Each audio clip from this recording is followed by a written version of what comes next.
मशहूर व्यंग्यकार हरिशंकर परसाई ने कहा है कि एक बार कचहरी की सीढ़ी चढ़ जाने के बाद सबसे बड़ा काम अपने ही वकील से अपनी खुद की रक्षा करना होता है। अच्छा।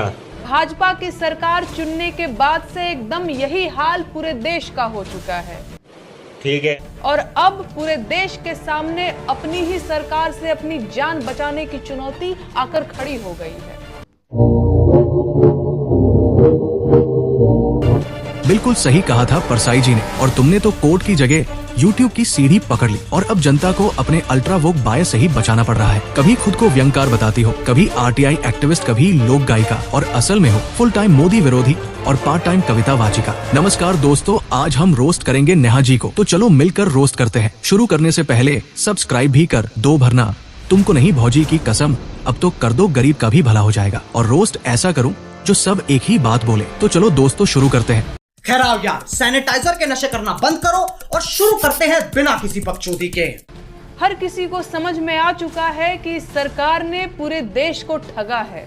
देश का गोदी मीडिया ही देश का असली गद्दार है और देशवासियों को पाकिस्तान, चीन और अपनी सरकार से ज्यादा गोदी मीडिया से सावधान रहने की जरूरत है। सरकार के शाही टुकड़ों पर पलने वाला ये गोदी मीडिया ही इस देश का असली कैंसर है। सरकार का नमक खाकर जनता से नमक हरामी करने वाला ये गोदी मीडिया ही है जो बड़ी से बड़ी ट्रेन दुर्घटनाओं और विमान दुर्घटना के लिए सरकार से एक सीधा सवाल तक नहीं पूछ पाता है। Yes my son. उधर क्या? भैंस अड़ी क्या? उधर क्या? ऐसी क्या चीज है जो बच्चों को डरा रही है? हमें शेर को डरा के दिखा। अरे भैया, तो देख लियो।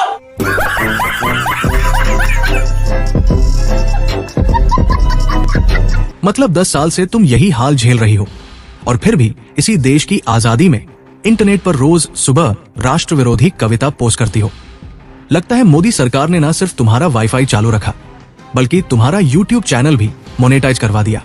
अब तुम ही बताओ, अत्याचार ऐसा कौन करता है? बिल्ली के गले में घंटी बांधने का काम तुमने कर लिया और फिर उसकी म्याऊं म्याऊं को ही कविता बोलने लगी। बाकी जहां तक गोदी मीडिया की बात है, चलो मान भी लिया कुछ चैनल सरकार से सवाल नहीं पूछते, पर तुम्हारे चैनल का नाम तो पालतू विपक्ष मीडियाज होना चाहिए, जहां हर दिन केवल मोदी रो सीरीज चलती है।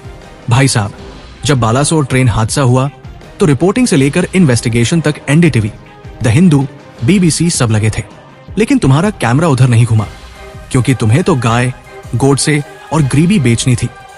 क्योंकि दुख की खबर नहीं, राजनीतिक उपयोग वाला शौक तुम्हारे लिए जरूरी है।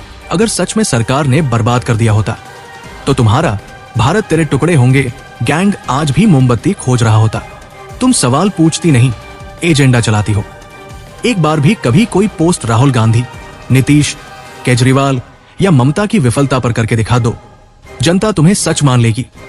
लेकिन नहीं, क्योंकि तुम सिर्फ विपक्ष को शुद्ध और सरकार को शैतान मानती हो।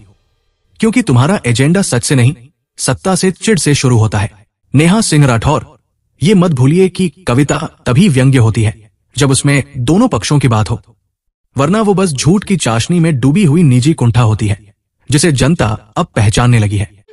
साले का खोपड़ी तोड़ साले का।